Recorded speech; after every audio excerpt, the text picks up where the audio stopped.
if we're unprepared for a reality that is more gender equitable, then we need to have a hard look at ourselves. And if we're unprepared for a reality where where our physical health is not well and our mental health is not well, then we need to look at ourselves. How can we open up little and big conversations for men to be and boys to be vulnerable and take those little risks to make these conversations more normal about like how our relationships are, how our dating is, about what is healthy, about what's harmful, about holding each other accountable. Like those things, the more that they become every day, the more progress that we make.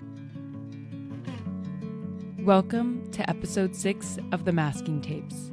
I'm your host, Carolina Hidalgo-McCabe. On this episode, I'm speaking with Jesse Mahler, a program manager at Futures Without Violence, whose work is to engage young men in violence prevention, healthy masculinity, and strengthening relationships.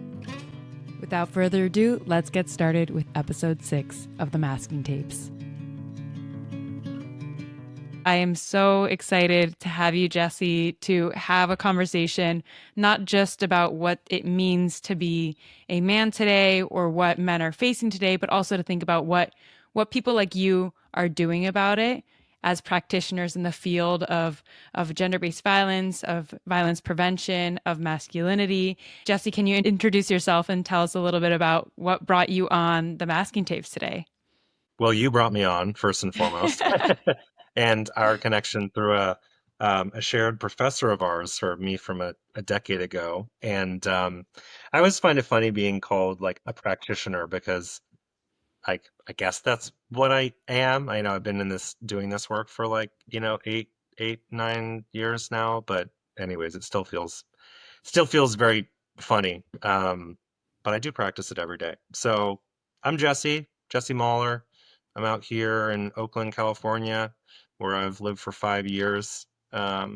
Originally from outside of Boston, where I lived until my mid-20s. And yeah, what else is there to say about me? I'm recently engaged. That's big Oh, news. congratulations. Thank you. Yeah, I don't think I told that to you. So yeah, I got engaged back in December in Cancun. It was an unplanned engagement, although it's premeditated because I've been together with my fiance for 10 years now, so Oh, it's not wow. like it hasn't been coming.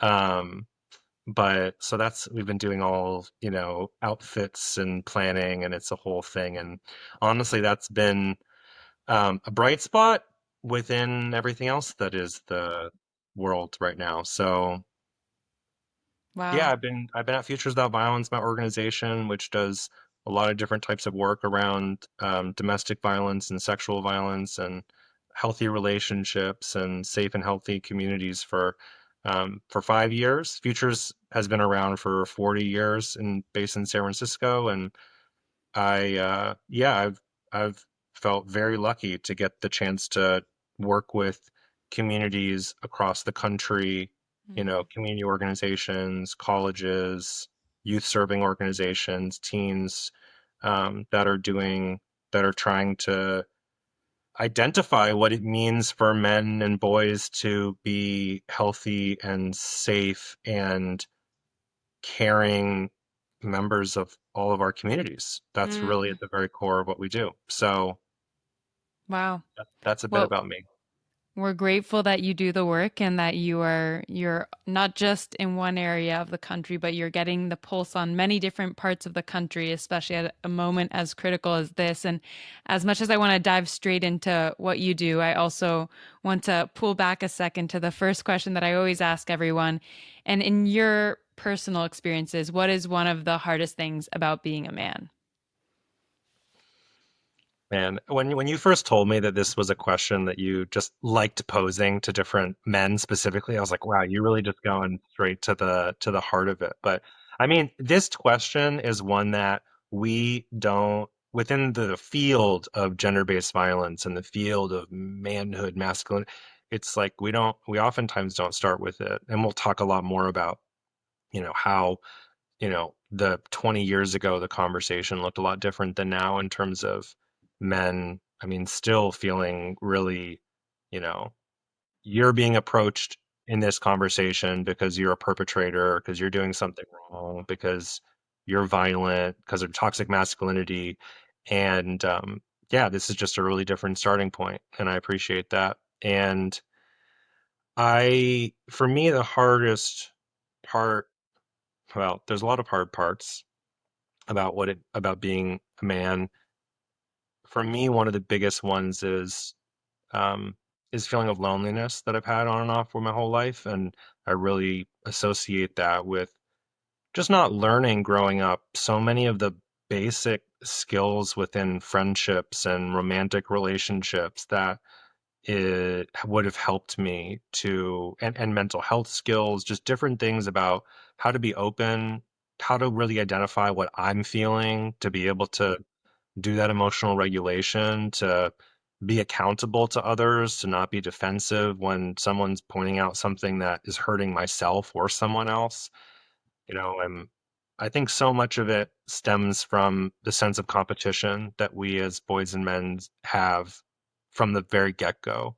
You know, such a baked into my relationships with other boys growing up was that sense of, competition and constant need to prove myself and ourselves of, you're not strong enough, smart enough, funny enough, hard enough, tough enough, you know, good enough in bed, like your penis isn't big enough, like whatever it is, like all of these things that I felt and I think all of my peers felt we're measuring up to. And, I was with my closest group of friends, I was the target of a lot of homophobic, anti-gay, bullying and harassment. And when I was 18, one of my closest friends outed me as bisexual on Facebook and was making a joke out of it. And it was, all these things that really culminated into um, I don't know how to trust, really, especially with other men. I don't know how to trust, and I don't know how to express myself. And so many things that I think culminated and a lot of feelings of loneliness, especially when I was younger, and it comes and goes. But a lot of those basic skills and relationships, I think that those are things that not all men struggle with, but I think a lot of us do. Mm-hmm. Wow. Thank you for being so honest with that. And I think what stood out to me is this idea of competition too. And in thinking about how competition kind of puts a freeze on vulnerability, because when you're feeling competitive with other men, there is that kind of, you don't want to be perceived as weak. And I was talking to my younger cousin who's a 20-year-old, and he was talking about the term soy boy, and that it's a term that's used to diminish men who maybe are more in touch with their emotions. And I think, and even when you're talking about relationships, instead of in a how do we learn from each other, it's more of how do we compete with or show. Men asking like, oh, what's your, like, people talking about their body counts as if people are not people. And I think one of the things I've spoken with some of my female friends about is like when we're in relationships, we talk to each other a lot about like what are the hard parts of the relationships we're in, or instances with men. And a lot of my guy friends, when I talk to them, they're like, oh, I don't feel comfortable telling other men when things aren't going well in my relationships. Like I'll only tell them if things are like great. And I think that it hurts. It hurts friendships, it hurts loneliness. But I think you have then kind of transformed this loneliness and not learning all these different skills into making it your life's work to also be imparting and supporting young men in gaining these skills. Can you tell me a little bit about how you got on that journey and learned how to express yourself in this way, or understand accountability, as you mentioned? I mean, unsurprisingly, I feel like the biggest source, there's a lot of sources. One of the biggest source though, unequivocally is the women in my life. I mean, which is probably the same for what a lot of men would say, my mom, my friend, like whatever. But, my fiance, when we met in college, I mean, I was a wreck. I mean, like I was still doing fine in school and whatever, but I was not well. A lot of my other friendships were imploding, and she really shone like a light and a mirror back on myself and said, I mean, it was an ultimatum. It was like either you're going to get your stuff together or we're not going to be together. And that was because of the impact it had on her, but also all of that was really about the impact it was having on me to really, like, I had pain in my past that I needed to work through from those friendships growing up, from parent, all, and I didn't have this particularly enormously traumatic, childhood. But I think that that's one of the things that can prevent a lot of people from saying, "Oh, well, this wasn't that bad. This was well," but I think especially for us as men, we're taught to just not talk about any of it. I mean, any ounce of really, really, really what we're feeling, whether or not, and that's the sadness, that's the anger, frustration at ourselves, which is something that's hard to admit when we're hard on ourselves. So her her feedback to me in that mirror was just so enormous for me to say, um, at the very core of it, because I can use all the theoretical terms about analyzing this about masculine, but like at the very core of it, it was, I want to feel cared for. I want to care for this person who is incredibly generous and that I respect immensely. And I want to be the best version of myself that I can be. And I think in order for me to do that, it meant really diving deep. I started therapy and I started, and it was really like, what can I do for myself? And I joined in the coming years, I joined a couple of men's groups and was a participant and was a facilitator, and really just started to say, what can I do and what can we do that feels different? I think the other piece that overlaps onto all of this is when I was growing up, I went to synagogue growing up in the Jewish community, and um, one of the biggest things, just like general messages and tenets that was communicated, was the sense of responsibility that you have to others, not just in your community, but to everyone. And a sense of what is the world is broken, and what can we do to repair the world and to play the part that we don't need to. There's a number of sayings that are similar to the idea of, we don't need to fix everything, but we can't do nothing. We can't stand idly by. And I got involved in efforts to advocate for youth jobs and youth economic uh, you know success with other kids across the Boston area and legislative advocate. And that was a big part of my experience of breaking out of the bubble of growing up in a suburb, and saying like, well, what response, and that word responsibility has always just stuck with me, of like, I think especially as men, we're taught to like care for ourselves. We take care of our job and our work, but like, what responsibility do we have to those around us? And it is funny because it feels like, even though we get so many messages about being a protector or provider or all of those types of things, um, we don't get a lot about a sense of responsibility, especially for the emotional well-being and safety, and especially when that pertains to ways in which we ourselves and our friends and brothers are the ones who are causing harm. So all of that led to say, okay, like, I want to do this work. I want to figure out where I can plug in, and that's how I found Futures.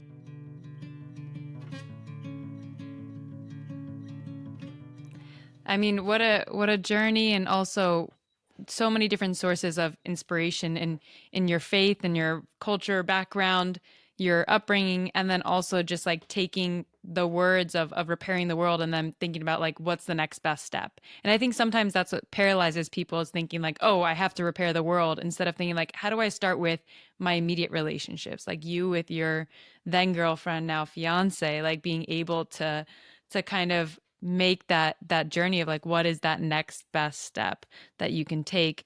And I think that I once asked a young man at Tufts, which is where we both went, what one of the hardest things about being a man was, and he said the sense of responsibility. And I said, and what do you love about being a man? And he said, the sense of responsibility.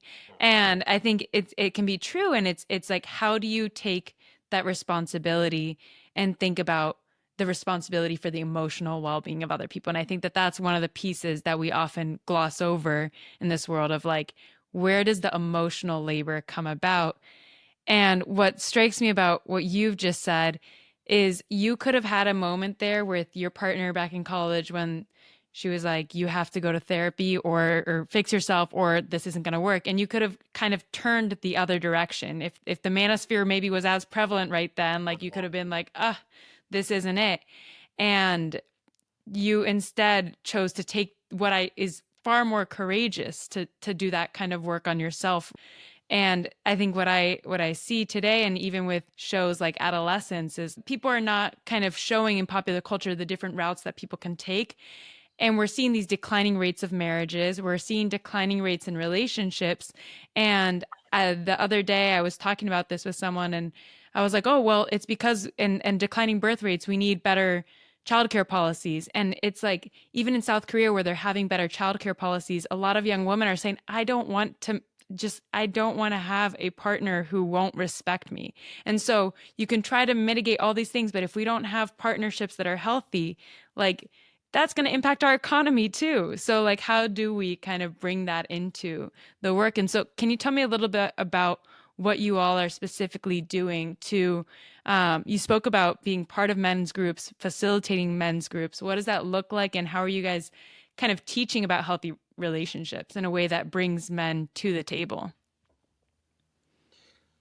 The start of it is like, what can we as men benefit from? I mean, different people are looking for different things, so sometimes men are there, we're saying like, I'm realizing that I am not doing enough. You think about Me Too, the movement, and be the call to action of like, men, like, what are you doing? Where are you? Some men are getting involved in that route, but oftentimes we say this all the time that men, even though there are constant calls to action for men to do more, also most men feel that they've never been invited in a way that they will respond to, in a way that works for them. And we can be all hypocritical, or not hypocritical, but all kind of just critical of like, well, men, it shouldn't be about what you can get out of it. It's about what other, it's about what women, it's about what non-binary and trans people, and like all that's true. And also we need to know what is in it for us. And that is what builds a sense of ownership. And so all of the work that we do at Futures Without Violence comes from a place of where, how can we meet and understand where men and boys are? So we have a lot of different programs and we do a lot of different types of things. We have programs that work with sports, where we train athletic coaches to lead, a weekly short conversation with their groups that's about respect and healthy relationships and ending violence in their friend groups and communities, and consent. We have programs on college campuses that are based on, the storytelling that men can do to create more safety and more vulnerability, and to normalize conversations about mental health challenges and about the ways in which we want to grow in our relationships, the dating skills that we want to gain. We do work within online spaces that is focused on, how can we work with community moderators to make sure that they're identifying when there is, really misogynistic language, or when there's are young men that are, saying really hurtful things about themselves, or self-deprecating things, or are, if there are people who are promoting, you know, standards around what men should look like, all the looks maxing stuff about, your jaw has to be this and your muscles have to be this and this is how you have to eat, some of which can be healthy and about self-improvement, but some of which can be really, steeped in uh, harmful, objectifying messages about us as boys and men. So how can we identify those things and then promote like healthier messages and healthier content in online spaces? So we do a lot of different things, but at the very core of it is,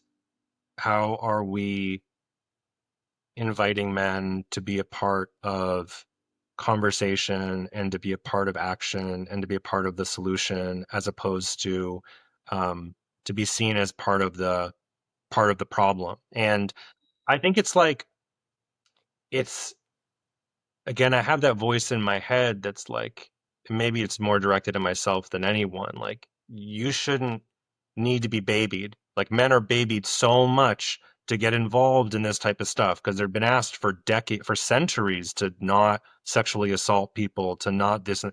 And, but part of the reality is that, especially I think the change that happened from Me Too, where I think it was really around that time that the phrase toxic masculinity started to rise to more and more prominence, which I think it is descriptive of like, listen, there are ways that men are toxic to ourselves and to other people, period, full stop.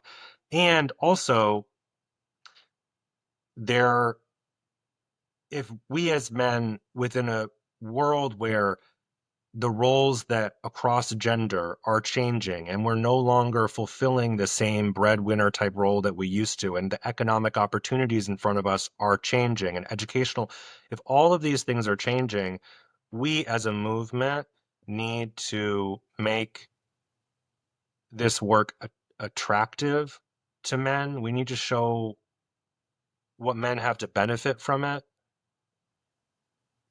What can we aspire to? What, Mm. who can men aspire to be? And so often, we're still only portrayed images of men, and the only way that you have value is by being economically rich, or being ripped, or being dominant in your sexual relationships. Like, these are still the only ways that we're seen to be valued. And like you said, with Soy Boy and stuff like that, so many versions of what it means to be boys and men that are softer, that are more caring, that are less big, traditional manly, they're absolutely pummeled and criticized. And we need to say that there's a different way to be. And here are spaces where you can do and to feel that way. Mm. Wow. And I think that work is needed now more than ever. I've been having conversations recently with young men about like what is an alpha male. And each time I've had these conversations, the young men that I'm speaking to are like, oh, it's the loudest guy, and you never want to be around the loudest guy. Like, it's not, and nevertheless, there's still these power structures whereby a few select men have set the tone to police the masculinity and manhood of so many other men. And then also when there aren't enough role models portrayed of what healthy, positive, caring, compassionate masculinity can look like, portrayed on the manosphere or on social media or in media in general, it's really hard to navigate of where to go. And I think what you all are providing is the spaces to question that, to rediscover, to reframe. And I think there is this big switch where, as a woman in the post Me Too era, thinking about how a lot of women were like, okay, this is our moment. This is our moment where what has been acceptable, normalized, uncomfortable for centuries and millennia, that our ancestors have had to endure, like that is off.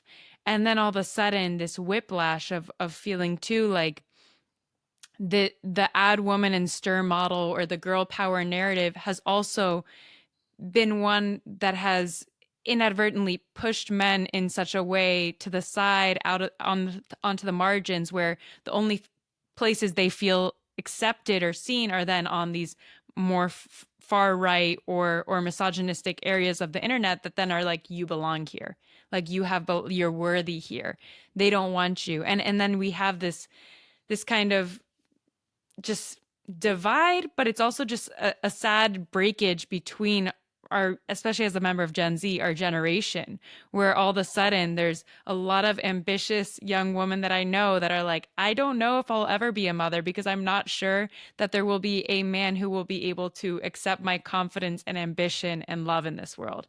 And so I think if we want to think about a healthy future for all of us, it's hard as women to be like, oh my God, how do we find space in our hearts to do work with men?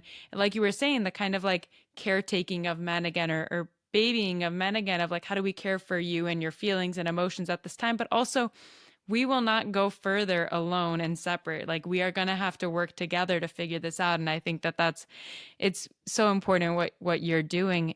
Um, yeah. If just Hmm. because the point that men, I think so often the the criticism of feminism, or one of them is, and of women's empowerment is, oh, you're just trying to get men to shut up. Like that's what wokeness is like wokeness is trying to get men, you're just trying to silence men. And I think that it's such a misrepresentation of what feminism is. And like we don't want men to be quiet. We actually we need men to be loud. We need men to be incredibly vocal advocates against violence, and vocal advocates for with young men, with both within our school system and our healthcare system and our policy. Like we need men to be advocates for relationships and policies and programs and schools that are grounded in care for each other.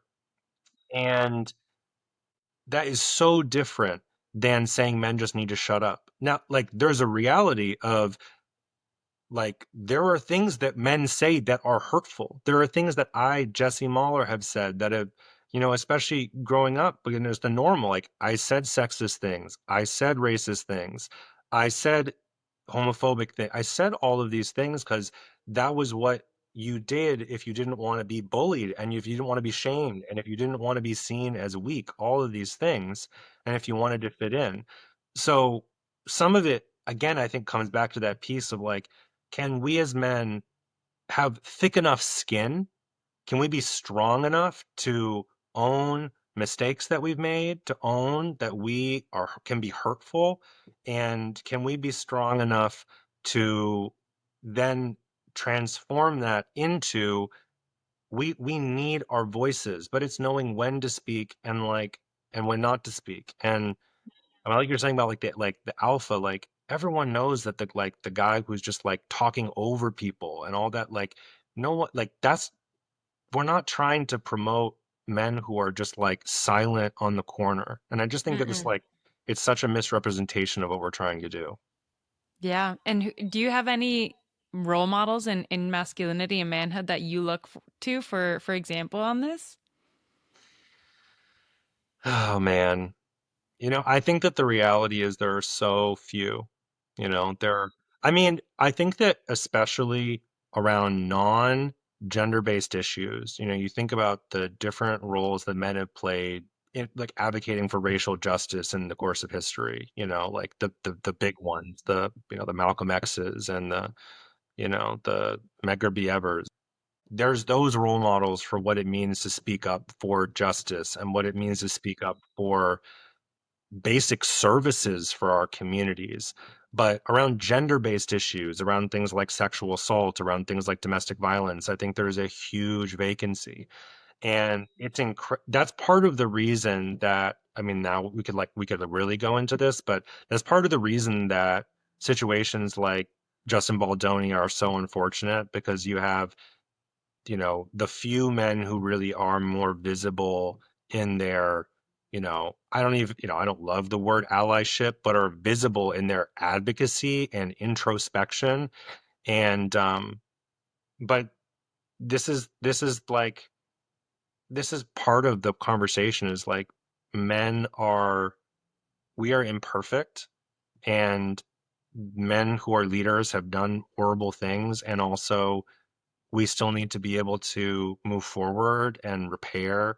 And that doesn't mean excusing it, but I guess now I'm getting a bit tangential. The core of the question is like, there are very few. I mean, there's a few, like, when I think about modern role models, I think about this as a Jewish man. Like, I think about Bernie. I think about those who are advocating for the basic necessities that people have with childcare and economic and employment and housing, like basic things that should be that everyone deserves and that I want everyone to have. But again, Bernie doesn't talk about like sexism that much. Now, like there's intersections between sexism and classism and all these different forms of oppression, but I don't know, do you? Do you Yeah, like I do mean, you have men that well, you like, you're like, "Oh yeah." what's interesting is I like it really used to be Justin Baldoni. Like I would listen to his Man Enough podcast, I'd read his book, and it doesn't invalid like what is now since happened does in my opinion doesn't invalidate the work that he did using his voice to have conversations around this. It's a lot more than most men who are pointing the finger have done, who have also caused major amounts of harm. So I do think like we lack the nuance in a lot of these movements to understand that people are wholly imperfect, and while they could be fighting for one thing, they can also be causing harm in different ways at the same time. And to me, I think one of the sad things about what has happened since is all of a sudden people are going to maybe be more afraid to put themselves more out there, more vocally, because then you are also going to have your life scrutinized in different ways where you can get canceled like that, and all of your work kind of gets invalidated when you have dedicated a lot of your career to having these conversations and making a podcast about it when other people were not. And now all of a sudden everyone's like, oh my God, we should be more in the podcast verse. And it's like, okay, well, and so I think there's a lot of nuance to that, but like his work on the Man Enough podcast with the rest of his crew with Liz Plank and Jamie Heath, like that is something that I did admire. I think one of the things I struggled with was how much it focused on celebrities rather than everyday people too, and I think that that's a piece when we put celebrities on pedestals in different ways. They are fallible human beings too. I mean, beyond that, I think in the gender space, it's a like honestly, people like you, people I've had on this podcast that are willing to have these conversations are my role models in this. People who are imperfect, I like my own father, like someone who I do not, who has not been the loudest person in the room about gender, who I had to plead with to say that he was a feminist when I was in my teens and I was angsty, and he was like, I don't like labels though, but I support women. And I was like, but just say you're a feminist. And I've come to realize that like he is a feminist in his own actions, and like my obsession with the label was really hurt my ability to see that. And so I don't think that my role model needs to be perfect, but I see it in so many different people in my life who are humble, and then who are servant leaders like John Lewis, or Frederick Douglass, who have been able to show up and be supportive and not be necessarily the loudest people, but those who stand with their conviction and their morals. But I mean, it's tough, and I think we need to think about how to grow more and how to have more mentorship there too. But no, it is a tricky one. I mean, on this kind of deviating from this, how have you seen, you've been in this field for almost a decade or so now, right? How have you seen the field transform over this decade that you've been a part of it? And I know that there's a lot more conversation and more prominent media outlets now about masculinity.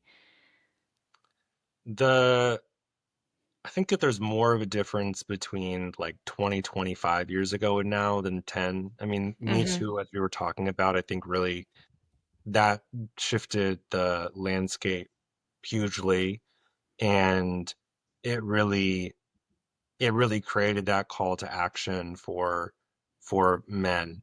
And at the same time, the field of gender-based violence prevention, which is stalking prevention and sexual assault prevention and domestic violence prevention, you know, 90 currently like 90% of educators that work in it, professionals that work in it are women. I mean, Mm, 90%. 90% of the people I work with are women in my job why that's do you all think that focused on is? boys. Well, it's because of all the things we're talking about. Like men are so Mm, much less likely to, you know, we're so much less likely to say, I'm going to work in a job that does not pay me well to do something that's really hard, which is look at myself and look at my community and have hard conversations and talk about these issues that can be really uncomfortable to talk about. And I think as a whole, we are kind of inoculated to not see that sexism, gender-based violence is a thing. We're taught that it's just the way of the world for men in particular to be violent and misogynistic, and that's just those guys over there, and not like all of us have a role to play in it. And so I think there's a lot of things that just make it, a lot less likely for men to do it. And so the big shift is like 25 years ago, the percentage or number of men that were working in this field was like zero. Was so there's a 10% shift, and that's just like a rough calculation of it. And the other big one is that at 25 years ago, it was all, I'm approaching you as a man because you're committing this harm right now. And then there's this recognition more as more time goes on, as there's studies that come out about the experiences of men, like, wow, are men in trouble right now? It's like, yeah, men are like real, like we're not doing so hot. And honestly, haven't been for all of history basically. But because of the recognition of things like mental illness and stuff like that, you know, there's a growing, and because of so much of the work of local community organizers of color, in particular indigenous communities, say like we need restorative practice as opposed to just punitive practice. A huge shift from 30 years ago with the original Violence Against Women Act, which is heavily reliant on policing and investing in policing as a response to violence, as opposed to a broader, more restorative, reparative approach that is treating boys and men as people and not just as violent offenders. And so that is a huge shift. And yet still, as all of these online sources, the manosphere has picked up, there's still a huge, just different but the same thread of, men, we are under attack, and we are being blamed for all of society's problems. And you know I would say men are probably responsible for like 99% of society's problems, to be honest. And at the same time, like, I'm not coming at every man that I'm meeting on the street being like, you need to atone for your, stuff. Um, and I have done that. I mean, 10 years ago, that is the way that I was approaching men in my life, is like, because that was the way I was approaching myself. I was like, how could I have done all of this harmful stuff and not been aware? And that was failure of all of the world around me. And that was failure of my male mentors. And that was failure of my parents. And that was, so the question, I think that there's such a positive shift, and it just needs to keep shifting. And I just,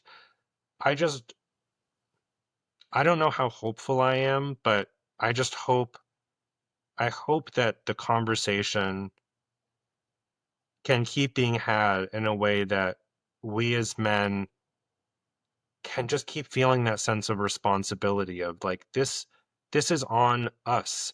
It's on us to make ourselves better and to make our society better. Like, the world has been leaning on women and on non-binary and trans and people of color for like for all of history.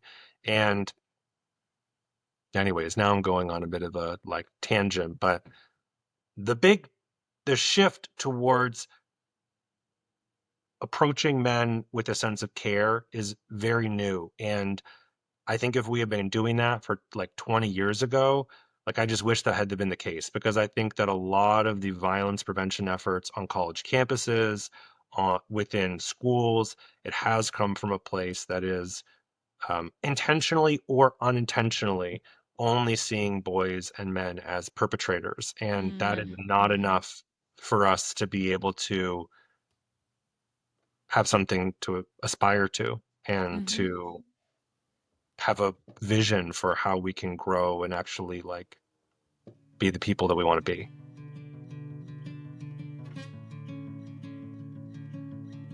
I completely agree with that, and I think it comes down to like, do we want to get revenge, or do we want to seek a more just world? And that is like, what do we have to do to learn with compassion, to hold accountability with compassion, and then also to move forward and think about how do we create a society where men also see this as their own like calling is to have these conversations, to be supportive, to be engaged in creating a healthy version of masculinity. And I think that's where the term like toxic masculinity has gone wrong, is that a lot of people are like, oh, I'm a man, so then therefore I must be toxic, or like this must be the only option, rather than like, oh, there are so many masculinities. Like you can experience so much, and it makes you just as much of a man to practice compassionate masculinity as it does to have some like ultra alpha masculinity.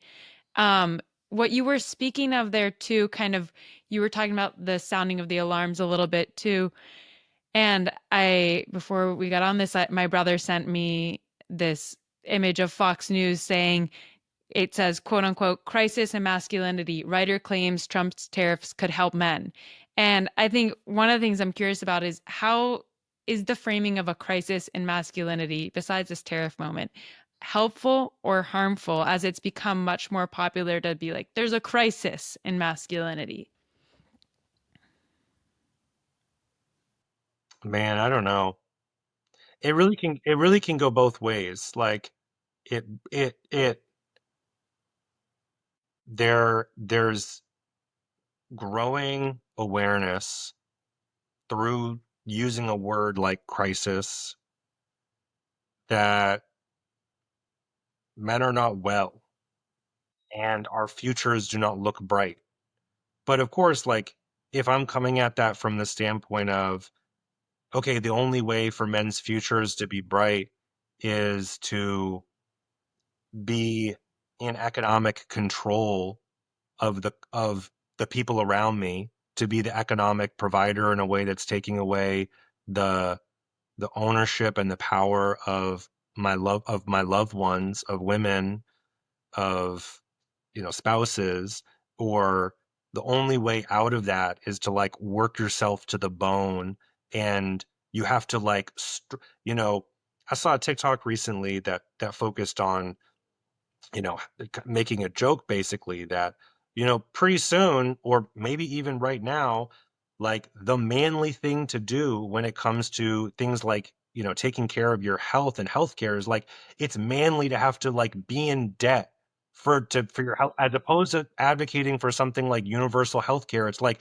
no, you should have to pay your way to be healthy. It's like there are other ways that we can be healthy, men. Like there are other ways that we can be healthy that is not self-punishing, and that is not needing to see ourselves as invulnerable, because the reality is that we are not. And so much of it, I think, is that admission that we are vulnerable.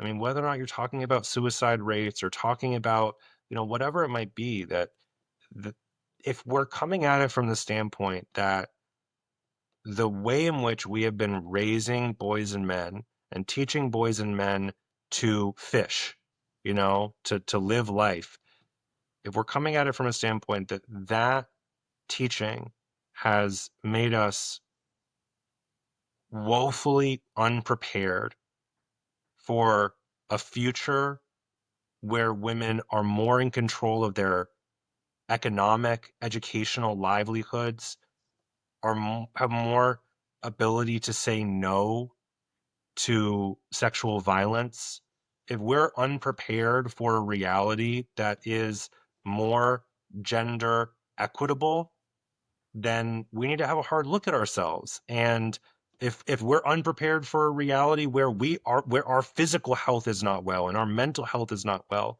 then we need to look at ourselves. And so I think that the word masculinity, I've not fully stopped using it, but stopped using it a lot, because I just think a lot of people, when they hear the term masculinity, they just like turn off and it's some wokeness. But I mean, maybe being back on, Fox News and stuff is like, I think we just have, it depends on how it's being used. I don't Yeah. know. I don't know if the crisis of masculinity is like, I just want people to be on, if I'm being totally honest with you, I feel great about it if they give me money. It's like we need money right now to do Yeah. like stuff in online spaces, to do programming with boys and like we need money. So if talking about the crisis of masculinity creates money to be able to do this, I'm all for it. But if Yeah. it's just in order to like stoke the fears that men have about our place being up for grabs, it's like, well, honestly, like we can get over it. Like, well, maybe we Mm. can't, but like we kind of need to.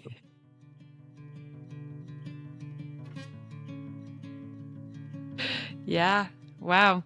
No, you're speaking a lot of truth right there of the need for more investment in this. If we're recognizing where the work needs to be done, you don't need a like just sounding the alarms is not enough. Like there needs to be the kind of intensive care and treatment and plan and funding to be able to make this work happen because there's so much funding to do the exact opposite right now of creating a healthy society where men see their freedom intertwined with that of women, that of non-binary folk, that of people of all different identities. And so I just yeah, there is a need for a call of okay, if you're going to talk about this crisis of masculinity, let's invest in thinking about how we can practice communities of care in our own lives, and with the organizations who are doing the work. And I have one more question before I get to my last question. We're in April, which is Sexual Assault Awareness Month, and I was wondering whether you have any advice for young men right now to think about what they can do to step up in their own friend groups, in their campuses, or whatever it may be, especially in light of Sexual Assault Awareness Month. Yeah. Thanks for that question. It is, it can be really hard to speak up. If like we have a friend who is really using a lot of objectifying language about women, is really using a lot of homophobic like language. It can be, or it has done something to someone that we know, like it can be really hard to say something. And I I think one of the biggest things, and it cannot be safe to. I mean, if we speak out in certain situations, it can cause certain types of backlash or bullying or social isolation or you name it. And so I I think that a big piece is like there are people who around us who care. Like there are other boys and men who care deeply about stopping sexual assault, about promoting consent, but we so rarely have the space to talk about that. And so I think that one of the bigger risks that we can take and what is required of us is the willingness to be vulnerable, the courage to be vulnerable. Finding those individuals who care like us and the courage to speak up about it, knowing that there might be social consequences, knowing that, um, like about what to call someone in and not just to call someone in, to like sometimes to call people out for their shit. But it's always easier to do that when we feel that we're not alone. And Mm, so that piece is something we're always trying to talk about within groups that we lead, is we need to create permission for boys and men to be able to speak about things and to create support for boys and men to speak about things, because it's not easy to, for all of the reasons that we've talked about. So vulnerability, courage, finding others who care, like opening up those small conversations to make larger conversations more possible. And and then I think maybe the most important piece is like the learning about ourselves. Like, what are the ways that we've learned harmful ways of treating other people? And I think that that piece is always front and center. Is like if we're not being introspective about, like, I'm coming on here and I'm talking on this podcast and I'm like proselytizing whatever, but like I'm not perfect. I've I've caused harm in my life. I've taken in so many harmful ideas about who men are, about who women are. Like, if I'm not willing to look at those things first, it's going to be really hard for me to have those conversations from an authentic place. And honestly, it's going to come out in the way that it did 10 years ago for me, which is like, I'm just going to look like an asshole that is mm, being super holier than thou.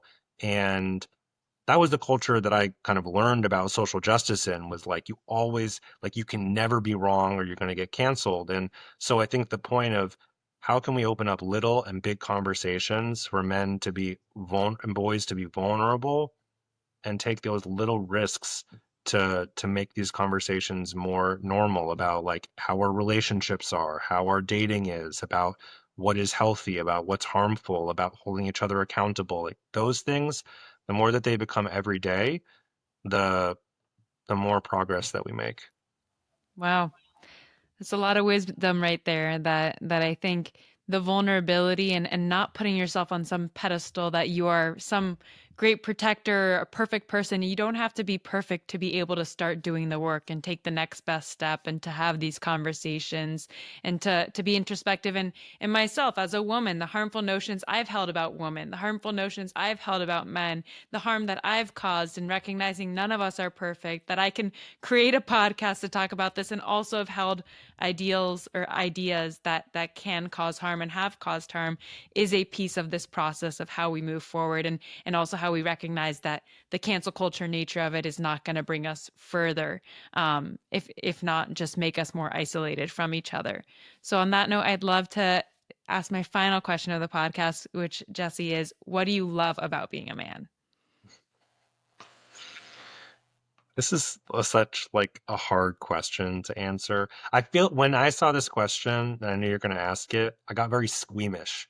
I feel very like embarrassed talking about the things. And listen, that's again, I'm in therapy. Like I'm going to go and talk about that of why that's the case. But it feels kind of hard to talk about because a lot of the things feel kind of like trivial or stupid. Again, that's my stuff that comes out. But um, it's taken a long time for me to feel more comfortable owning some of the stuff that I feel more kind of like masculine in. Like I love sports. As much as I was just like crapping on competition, like I love competition. I'm an Yeah. incredibly competitive person and I take a lot of joy in that, which is a lot more difficult now that I've like crossed the 30-year-old like mark and my body is not doing what it used to do. But anyways, I I love I'm a huge nerd, and so like all the little stuff about like being on some niche subreddit, just getting in the weeds about some like random Star Wars or sports thing, like they feel kind of trivial, but like I love all of that stuff. And I love on the flip side of the loneliness that I started the podcast with, I also I don't know if I would say this is like, it's not an inherent quality of what it means to be a man, but part of my association of what it means to be man or manly is I love quiet and I love solitude and I love just like sometimes I can be a bit of a fly on the wall in some social settings and so or can kind of come across as a bit like stoic and stuff like that. But there's a part of that that I like love and take joy in a funny kind of way. So yeah, it's kind of hard to talk about the things that I love being a man, but I guess that's the reason that you asked the question. Sometimes it's harder to talk about the things you love than the hard things. So, but those are all just wonderful things to love, and understanding that there are the flip sides of like the solitude can also coexist, loving that with the dislike of the loneliness, and both can be true, and it's figuring out how we can have more solitude that we appreciate than the loneliness that hurts a little bit more. So I'm just so grateful, Jesse, for your example, for your vulnerability, the work that you do at Futures Without Violence, and also that hopefully men and women who listen to this podcast can see a role model in you of what it looks like to show up with compassion, with vulnerability, with strength, and with commitment to your community too. So thank you for coming on. You're gonna make me cry. It's very sweet. No, I just appreciate being able to come on. Like, yeah, I appreciate being like I'll talk about this all day. I mean, like it's all I do every day basically. So I'm like it's just I appreciate it. Thanks, Carolina. Thank you so much for listening to episode 6 of the Masking Tapes. I'm just so grateful for the honesty and courage and work of Jesse Mahler and all those at Futures Without Violence. Make sure to follow us on Instagram at maskingtapes.pod. Share out this episode and any others with friends and family members, and I'd love to hear your feedback. What are the episodes that you're looking for, the questions you have, the issues in this world that matter most to you? And at a moment where so much is in flux, how can we continue to build community around this? Until next time, I'm your host, Carolina Hidalgo-McCabe, and this is The Masking Tapes.